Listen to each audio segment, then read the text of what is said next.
اليوم نحن بشارع الميدان، جينا لحتى نجرب أبو عفيف، محل بيعمل سندويشات لبنانية من أكثر من 35 سنة بلبنان وهلأ فتح بدبي، بس هيك بالمنطقة وبتعرفوا بالعائلة ما حدا بيتفق على الأكل، شي بده أبو عفيف وشي بده برجر مثل آدم وأمير، لكن رح نجرب أبو عفيف وغير مطاعم موجودة بنفس الشارع، وبما إنه المقصد كان أبو عفيف فت لعنده على الانستغرام وصراحة استحليت سندويش الدجاج مثل يلي كنت أكلها بلبنان، وهلأ جاي لحتى أطلبها.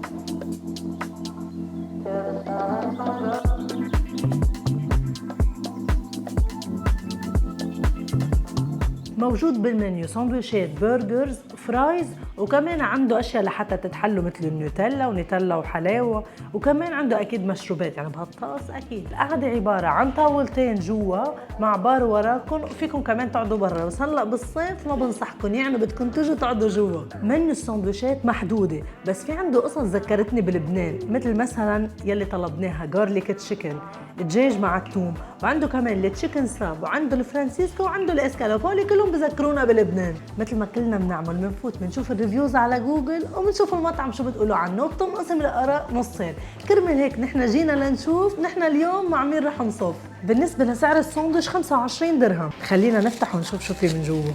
هون حاطينها بورقتين، شم ريحه الثوم، شوف الثوم لبرا، وهيدا الدجاج من هالميله.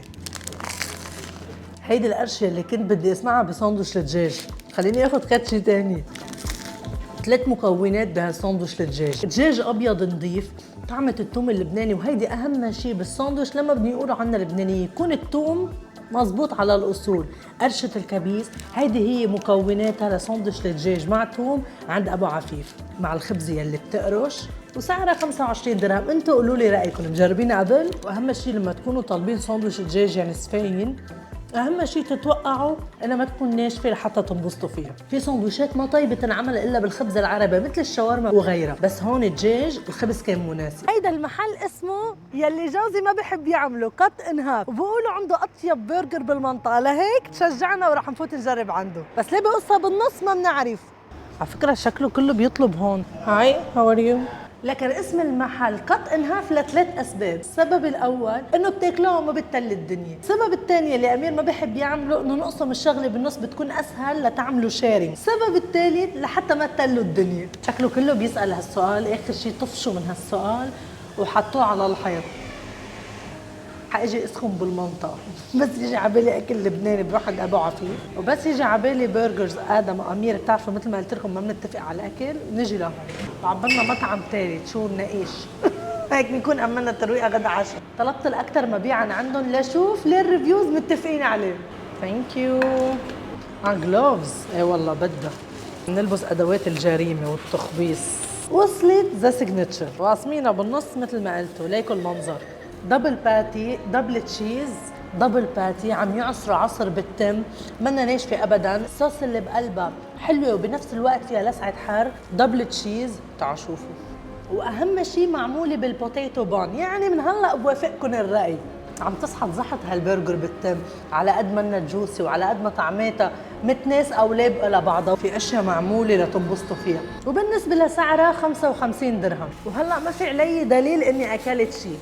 على المطعم الثالث، وهلا على المطعم الثالث انا قلت لكم ما اكلت شيء بعد. اسمه امير، شو هذا؟ امير اختاره كالوري لا بعد كل اللي اكلناه بدنا ناكل. المطعم اللي هلا رايحين عليه هو افضل واحد بالمنطقه، خلينا نشوف ليش. تجربه ممتازه جدا من حيث الجوده والخدمه الاهم، كمان الجو عم بيقولوا حلو بالمطعم، منيح من واحد بيروح بياكل بريح راسه، الكميه كبيره، السيرفيس حلوه، والاكل اهم شيء صحي. يعني لهلا ولا حدا عامل شيء سلبي على المطعم، قليل ما تصير على فكره. ايه المطاعم اللي عم نروح لها دائما الاراء عم تنقسم اثنين. طب شو بدنا ناكل هلا عندهم؟ طنجة كوسه وبتنجان مع ورق عنب، هات لنشوف شو عندهم بالمنيو. هلا معك حق بمبدا كات هاف، يعني مثلا اكلت انا نص وانت نص مش معنى اكلنا ابو عفيف كات هاف. وهلا بما انه هيك عم نحكي على الاكل الهيلثي، وهلا جاي الصيفيه وبدكم هيك شي ساتس حلوين وتياب حلوه بترنديول، ما تنسوا تستعملوا كود الخصم يلي قلت تاخذوا خصم اضافي على السيلات يلي هن بيكونوا عاملينها. هلا رح احط لكم الكود هون.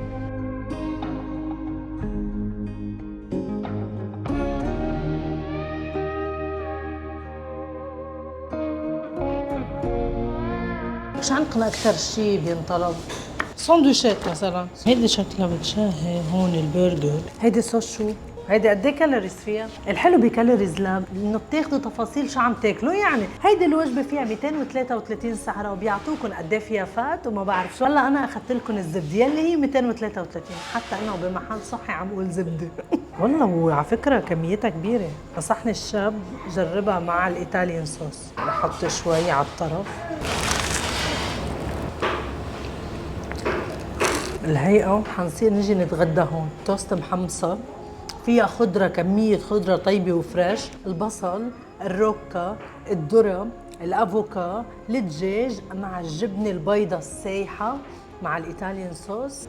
مكونات الايطاليان صوص هي الزبادي، التشيلي صوص، والمايونيز اللايت. طيبة بتشبع، ما بتحسوا حالكم عم تاكلوا شيء صحي، تحسوا حالكم بالعكس عم تاكلوا وتخبصوا بس بطريقه صحيه. لا يعني اللي بده يجي ياكل وينبسط بيفتح المنيو بشوف شو المكونات اللي بحبها، مثل ما نحن عملنا ونقينا هيدي الساندويش. اصلا هيدي كانت الاكثر مبيعا عندهم. صار قد ايه سعرها؟ ساندويش صحيه طيبه وسعراتها مدروسه، وسعرها 30 درهم. واليوم النهار الوحيد يلي فيه صعوبة إني قارن. الأكل الصحي كان كتير طيب وعن جد انبسطت بالأكل، وحسيت إنه السعرات محدودين. يعني قال أنا هلا عارفة إني أكلت 230 كالوري، حلوة حلوة. وأكيد البرجر كان لها قصة حلوة، ساندويش الدجاج عند أبو عفيف. هيدا كان نهارنا بشارع الميدان. خبرونا وين ساكنين بدبي وش عندكم بالشارع طيب لنمرق وندوقهم.